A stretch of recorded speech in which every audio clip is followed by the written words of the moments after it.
DJT Stock Analysis Tuesday. Is it a buy or not? Watch this 1-minute video till the end to find out. So Trump Media stock's been sitting at $32.48. And overall speaking, I'm honestly pretty bullish myself. So how would I do this? Overall, boom, this is how my chart looks like. I'll come here. Context, I've done 32,000 videos over the last 4 years and spent thousands of dollars on courses and mentorships. Spent my resources so you don't have to, and the way that I'm approaching DJT is so simple.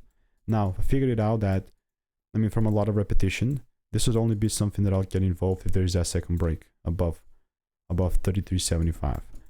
If there is not that second break, there's no way that I'm taking this thing up. So still hasn't happened yet. I'm yet to see it, but that's why it kind of is so exciting, because we're getting closer to it. So yeah, because like bearish pressure was high. Now it seems like we're starting to kind of get a hold of things, but obviously without the price giving me the rules, there's no way that I'll force. So if you want to learn the strategy for free, click the first link in the description, and I'll see you in the next one.